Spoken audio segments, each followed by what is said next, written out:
आशा करता हूं आप सब बहुत अच्छे होंगे। मेरा नाम है सिद्धांत अग्निहोत्री। स्टडी ग्लोस पे आपका बहुत बहुत स्वागत है। मेरे दोस्त, जो इंडिया की जीडीपी के ग्रोथ के डेटा है ना, कमाल है। थोड़ा सा मैं एक दिन लेट ला रहा हूं, लेकिन मैं 3 खबरों को इसमें कवर करूंगा। पहला, जो भारत का जीडीपी आंकड़े हैं। दूसरा, एशिया पावर इंडेक्स में भारत तीसरे स्थान पे है। तीसरा, बी कैटेगरी के सी क्लास लोग ये मूवी का डायलॉग है। आईएमएफ ने सी ग्रेडिंग क्यों दी है इंडिया को, इन सब की बात करेंगे। देखिए, आईएमएफ पे आप ज्यादा भरोसा कर नहीं सकते। नो डाउट बहुत ट्रांसपेरेंट इंस्टीट्यूशन है, डेमोक्रेटिक इंस्टीट्यूशन है, बट वो पाकिस्तान को भी पैसे देता है। अमेरिका डोमिनेटेड इंस्टीट्यूशन है। बट उसने जो बोला है, हम बात करेंगे कि एक चीज की। तो चलिए, भारत एक महान देश है, लेकिन कहीं ना कहीं इसके पॉलिटिशियंस उसको महान बनने नहीं देते हैं। प्रॉम्प्ट इंजीनियर हम आपको बना देंगे। एआई की फील्ड में सबसे इंपॉर्टेंट होता है प्रॉम्प्ट इंजीनियरिंग। आज दोस्तों, जो भी कोर्स लेगा आज, तो उसको फ्री ई बुक मिलेगी, ठीक है ना। सो आज तक ये ऑफर था। मात्र 300 रुपए का कोर्स है। डिस्क्रिप्शन कमेंट बॉक्स में लिंक है। सर्टिफिकेशन कोर्स है, ठीक है। 5 दिसंबर से क्लास शुरू होगी। देखो, भारत का पहले हम बात करते हैं जीडीपी ग्रोथ की। तो भारत का जो Q2 आंकड़ा है भाई, वो 8.2% आया। लेकिन दोस्तों, बड़ी बात ये है ना कि मुझे लगता है कि जो अगले क्वार्टर के आंकड़े आएंगे, क्योंकि एक साल हमारे 4 क्वार्टर्स में डिवाइडेड है, ठीक है। अब अगले क्वार्टर के जो आंकड़े आएंगे वो 9-10% तक भी हो सकते हैं। 9% तक हो सकते हैं। क्यों हो सकते हैं? क्योंकि भाई 22 सितंबर को जीएसटी में चेंजेस किए गए थे। यानी कि सामान बहुत सस्ता हुआ था, और उसके बाद नवरात्र आई और दिवाली आई। उसके आंकड़े तो है ही नहीं। हमारा थोड़ा 1-2 महीने डिले से आता है डेटा। पूरी दुनिया ने बोला था कि 7.4% जो है वो भारत के जो ये अभी थर्ड क्वार्टर है वो बढ़ेगा, लेकिन जो सेकंड क्वार्टर जो बढ़ेगा। बट जो सेकंड क्वार्टर के आंकड़े आए उसने सबको चौंका दिया, क्योंकि 8.2% है। अब दोस्तों, इससे बड़ी बात यह है कि ट्रंप ने टैरिफ लगा दिया था भारत के ऊपर। टैरिफ अगर मान लीजिए ना लगाया होता तो आंकड़े और बढ़िया होते। लेकिन अमेरिका को भी यह समझ में आ गया कि भारत की एक पैरेलल इकोनॉमी है। भारत के बारे में समझिए आप, भारत कभी भी नेवर एवर फेल होगा एज एन इकोनॉमिक पावर। क्यों? क्योंकि भारत में एक पैरेलल इकोनॉमी चलती है जो भारत की जान है। इनफॉर्मल इकोनॉमी कहते हैं। अब देखिए, आईएमएफ, अब मैं उस खबर को लेके आता हूं। आईएमएफ ने भारत को सी ग्रेडिंग दी, ABCD। आप ऐसा कह सकते हो कि 100 में से 60 नंबर दिए हैं भारत को, ठीक है। तो 50-60 नंबर दिए हैं। लेकिन क्यों दिए हैं? क्योंकि भारत की इनफॉर्मल इकोनॉमी है, उसके डेटा नहीं है। देखिए, जो वेस्टर्न देश है ना, वो पूरे प्योर कैपिटलिस्ट देश है।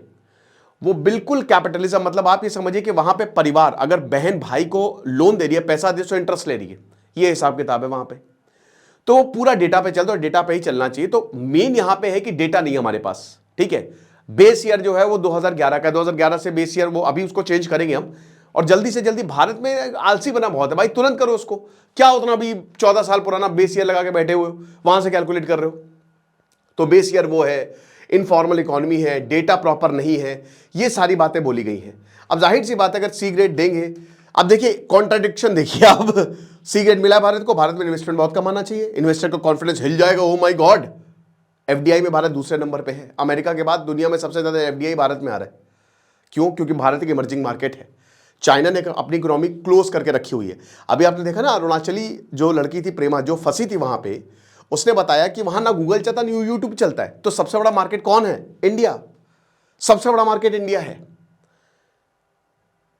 मेन इन्वेस्टमेंट का ही होता है ना कि भाई ग्रेडिंग देंगे तो इन्वेस्टमेंट सही नहीं होगा, लोगों का कॉन्फिडेंस चलेगा। बट ऐसा दिख नहीं रहा है, क्योंकि कथनी करनी में फर्क है।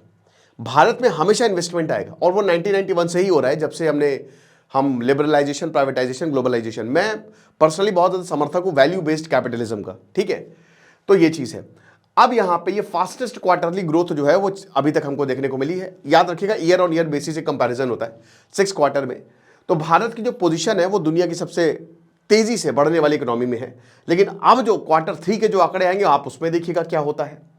और अभी उसके बाद देखिए, Q3 के बाद भी अभी न्यू ईयर आ रहा है, क्रिसमस आ रहा है। मतलब देखिए, जाहिर सी बात है कि Q2 स्लो रहता है, क्योंकि उसमें कुछ है नहीं, बारिश भी होती है, दिक्कत होती है। आपके जो सीजन्स होते हैं वो जब शुरू हुए होते हैं, ठीक है ना, खरीफ सीजन जब शुरू हुआ होता है। लेकिन Q3 जो होता है वो बहुत ही उल्लास भरा होता है, क्योंकि सारे फेस्टिवल वो कवर करता है ना। सारे फेस्टिवल, अक्टूबर, नवंबर, दिसंबर। तो इसीलिए Q3 के आंकड़े हमेशा, ये इतिहास रहा है, कोविड को छोड़ दे तो ये Q3 के आंकड़े अब आएंगे फरवरी में। लेकिन अमेरिका के टैरिफ की बहुत बात हो रही है कि टैरिफ की धज्जियां उड़ा दी, क्योंकि पूरी दुनिया ने यही बोला था कि 7.5%, आरबीआई ने बोला था 7.5% से ज्यादा बढ़ना नहीं है। ओके, अब आपको पता है कि हमारी जो इकोनॉमी है वो प्राइमरी, सेकेंडरी और टर्जरी सेक्टर में डिवाइडेड है। तो प्राइमरी, सेकेंडरी और टर्जरी सेक्टर में, और जो आईएमएफ ने सी ग्रेडिंग दी उससे आप परेशान मत होइए, भारत में इन्वेस्टमेंट आता रहेगा। हमको अपनी इनफॉर्मल इकोनॉमी से घबराना नहीं, वही हमको चलाती है। ग्रेट डिप्रेशन आ जाएगा पूरी दुनिया में, हाउसिंग रिसेशन आ जाएगा पूरी दुनिया में, भारत की इकोनॉमी बची रहेगी। क्यों बची रहेगी? क्योंकि यही पैरेलल इकोनॉमी जो है वो हमको बचाती है। कोविड में इसलिए नहीं बचा क्योंकि लॉकडाउन लग गया था, लेकिन बहुत सारे ऐसे लोग, अभी तो लेबर लॉ को भी रिफॉर्म किया गया है दोस्तों, हालांकि बहुत अच्छा रिफॉर्मेशन मुझे तो पर्सनली यही लगा, उसमें मैं अलग लेक्चर ले आऊंगा। लेकिन कोविड में क्या हुआ था ना कि सब बंद था, तो इसीलिए जब सब बंद तो जीडीपी का मतलब क्या होता है, जितने भी प्रोडक्ट आप क्या बन रहे हैं भाई, जीडीपी देखो तो बहुत इंपॉर्टेंट है। अगर आपकी जीडीपी बढ़ेगी तो इसका मतलब आपकी इनकम भी बढ़ रही है, इनकम बढ़ रही है, डिमांड बढ़ रही है, तो भाई कंपनी भी लग रही है, फिर रोजगार भी पैदा हो रहा है। जीडीपी घटेगी तो प्रॉब्लम है। तो कोविड से हम बाउंस बैक तो किए हैं, नो डाउट, ठीक है, ये चीज है। तो इसीलिए आप ये समझिए कि जो हमारा इनफॉर्मल सेक्टर है वो हमारी ताकत है, हमको उसको इतना वो नहीं लेना है कि भाई चलो इसका डेटा नहीं है, क्योंकि वही बता रहे कि जैसे अब भारत में गिग इकोनॉमी भी बहुत सामने आई है। मुझे अभी भी लगता है कि हम चाइना से बहुत पीछे हैं, बहुत पीछे हैं। जिस तरीके से चाइना टेक्निकल एडवांसमेंट कर रहा है, अभी हम कुछ भी नहीं कर रहे हैं।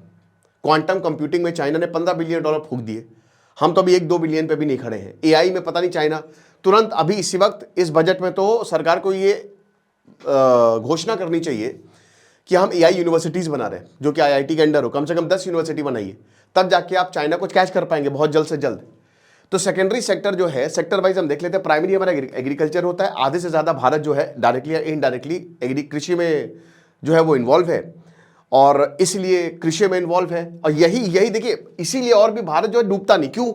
क्योंकि भाई ज़्यादातर कृषि में इन्वॉल्व है। अब यही अगर मैन्युफैक्चरिंग सेक्टर में बहुत लोग इन्वॉल्व होते तो आपकी ग्रोथ बहुत अच्छी होती, बट जब प्रॉब्लम आती, जब रिसेशन आता तो आप गिरते। तो अब यहाँ पे क्या है कि सेकेंडरी सेक्टर जो है वो 8.1% से ग्रो किया है, मैन्युफैक्चरिंग सेक्टर 9.1% से। और एक और चीज बता दूं, इस सब में ज्योग्राफी और वेदर पैटर्न का बहुत इंपॉर्टेंट रोल रहता है। इस बार बारिश बहुत अच्छी हुई, बहुत ही बढ़िया हुई, तो फसलें भी लहलहा रही हैं मस्त।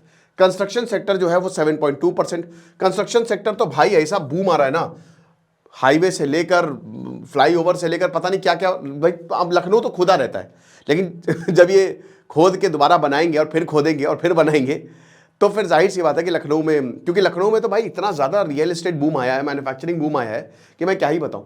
लखनऊ में जो प्रॉपर्टी रेट्स है ना, वो चंडीगढ़ को भी सरपास कर रहे हैं, ठीक है। बहुत तेज़ी से लखनऊ जो है वो आगे बढ़ रहा है। तो इंडस्ट्रियल आउटपुट जो और इंफ्रास्ट्रक्चर स्पेंडिंग जो है यहाँ पे हमको देखने को मिलती है। साथ ही साथ जो टर्जरी सेक्टर है, ठीक है, इसमें आपका सेकेंडरी, प्राइमरी, सेकेंडरी और टर्जरी सेक्टर जो हमारा सर्विस सेक्टर है, सर्विस सेक्टर लोग घूम रहे हैं, हॉस्पिटैलिटी सेक्टर से लेकर टेक सेक्टर तक बहुत जबरदस्त ग्रोथ देखने को मिली है। 9.2%। फाइनेंशियल, रियल एस्टेट और प्रोफेशनल सर्विसेज तो कमाल ही हो गई है भैया, फाइनेंशियल सर्विसेज तो नई नई ऐप आ रही है, 10.2%, ठीक है। और तो एक तरीके से सस्टेन इन्वेस्टमेंट और सर्विस डिमांड है। फिर एग्रीकल्चर जो है उसमें हमेशा ही 3.5% के आसपास ही रहती है और ये उतनी ही रहेगी। तो रूरल रिकवरी हो रही है। यूटिलिटी जो है वो 4.4% पे खड़ी हुई है। फिर प्राइवेट कंजम्पशन की बात करें तो यहाँ पे पीएफसीई जो है वो 7.9% से ऊपर जा रही है। भैया भारत में तो अब न्यूक्लियर में भी, ऑपरेशन सिंदूर के बाद भी थोड़ी इकोनॉमी में काफ़ी बूस्ट आया है, क्योंकि बहुत ज़्यादा प्राइवेटाइजेशन हुआ है। और मुझे लगता है कि प्राइवेटाइजेशन बहुत ज़रूरी है, स्पेशली बिजली में, डिस्कॉम्स में तो अभी इसी वक्त प्राइवेटाइजेशन कर दो, अभी इसी वक्त जितनी भी बिजली कंपनियां हैं बेस्ट रहेगा भाई, क्योंकि इनसे नहीं हो पा रहा है जो सरकारी कंपनी है। तो यहाँ पे जो प्राइवेट सेक्टर है, जो पीएफसीई है, वो भी भाई 7.9% जो प्राइवेट कंजम्पशन है। और यही तो होता है भैया आपका, ठीक है, पूरा जीडीपी इसी पे ही कैलकुलेट होती है। अब पिछली बार 6.4% थी, तो इन्वेस्टमेंट जाहिर सी बात है कि कुछ पर खूब पैसा भी डाला गया। हाँ, मैं न्यूक्लियर की बात कर रहा था, तो न्यूक्लियर में तो भी, उसमें भी प्राइवेटाइजेशन हो गया है। वो न्यूक्लियर डॉक्ट्रिन जो है वो चेंज हो गई है। कैपिटल एक्सपेंडिचर जो है वो लगातार ग्रो कर रहा है, क्योंकि डिमांड उतनी बढ़ रही है, ठीक है ना। तो आप देख सकते हैं टाइम्स ऑफ इंडिया का बहुत ही जबरदस्त ग्राफ है। तो हम यहाँ पे खड़े हुए हैं 8.2 पे।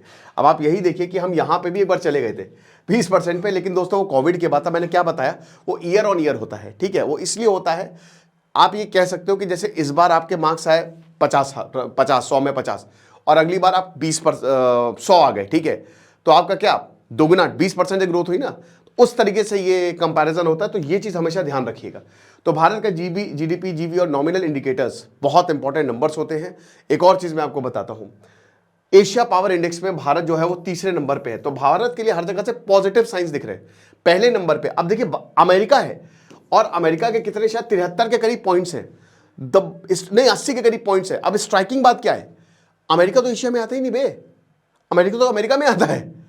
लेकिन क्यों अमेरिका, यूएसए जो है वो नंबर 1 पे है? क्योंकि अमेरिका के पूरी दुनिया में मिलिट्री बेसेस है, पूरी एशिया में मिलिट्री बेसेस है। अमेरिका ने एशिया में एक देश ही बना लिया अलग से, इतने सारे बेसेस उसने हर जगह बेसेस क्रिएट करके रखे हुए हैं। दूसरे पे चाइना है, ठीक है, चाइना के 73 पॉइंट्स, और तीसरे पे पिछली बार भारत के 39 थे, तो मिडिल पावर था, इस बार 40 पॉइंट्स है, तो सुप्रीम पावर है, तीसरी सबसे बड़ी ताकत, 40 पॉइंट। और ये जब आप ग्राउंड पे आते हो ना, ग्राउंड रियलिटी तो बिल्कुल अलग है। उसमें तो नंबर 1 पाकिस्तान है ही नहीं, टॉप 10 में नहीं है, पाकिस्तान के 14 पॉइंट्स है खाली, वो 40वें नंबर पे है। जो पाकिस्तान की धमकियां मिलती है ना, ये असलियत है, ठीक है। ऑस्ट्रेलिया के थिंक टैंक ने एशिया पावर इंडेक्स निकाला है, नॉर्थ कोरिया 17वें नंबर पे है। तो आप देख सकते हैं, तो क्वार्टर जीडीपी जो है वो लगभग 48 लाख करोड़, 44 लाख करोड़ से बढ़कर, ठीक है, यहां पे गई। और जीवीए जो है आपको पता सप्लाई साइड को ये देखता है, इसमें भी 44 लाख करोड़ यानी कि 8.1% का ग्रोथ इनपुट जो है वो हमको देखने को मिला है। तो ये चीज है। अब दोस्तों आगे आने वाला समय कैसा होगा, हम अर्थव्यवस्था में तेजी से आगे बढ़ रहे हैं। अब हम चौथी अर्थव्यवस्था, बड़ी अर्थव्यवस्था बनने की कगार पे है। लेकिन मैं हमेशा कहता हूं कि ग्राउंड रियलिटी को देखिए, ग्राउंड रियलिटी भारत की अलग है। नो डाउट हम इकोनॉमिकली बहुत अच्छा कर रहे हैं, लेकिन अभी भी भारत में गरीबी है। अब अगर आप पिछले 20-30 सालों में देखो तो भारत ने बहुत सारे करोड़ों लोगों को गरीबी से गरीबी से निकाला है। बट मुझे लगता है कि टैक्स रिफॉर्म्स की ज़बरदस्त ज़रूरत है, कॉरपोरेट स्पेंडिंग की ज़बरदस्त ज़रूरत है। सरकार जो है वो जितने भी प्राइवेट सेक्टर्स है, स्टार्टअप्स है, उनको जितना हो सके उसमें टैक्स में रियायत दे। अब फिर देखिएगा भारत की जीडीपी कहां से कहां पहुंच जाती है, ठीक है। तो ये कुछ नंबर्स है। नॉमिनल जीडीपी जो है 8.8% से ग्रो करी है, रियल जीडीपी जो है वो 8%, रियल जीवीए जो है वो 7.9%। तो बढ़िया है। ये फिगर यही बताते हैं कि भारत का जो फ्यूचर है वो बहुत अच्छा है, ठीक है। क्योंकि दुनिया में अनसर्टेनिटी है, 3 वॉर चल रहे हैं, चौथा वॉर कब हो जाए आपको पता नहीं। भारत एक वॉर गया, ऑपरेशन सिंदूर किया, उसके बावजूद इस तरीके के आंकड़े आना ना, ये अच्छी बात है। आपको क्या लगता है मुझे कमेंट बॉक्स में बताइएगा। बाकी प्रॉम्प्ट इंजीनियरिंग का ये बहुत ही शानदार कोर्स है, आप इसको अवेल कर सकते हैं। खुश रहिए, पढ़ते रहिए। जैसे सिद्धांत अग्निहोत्री साइनिंग ऑफ।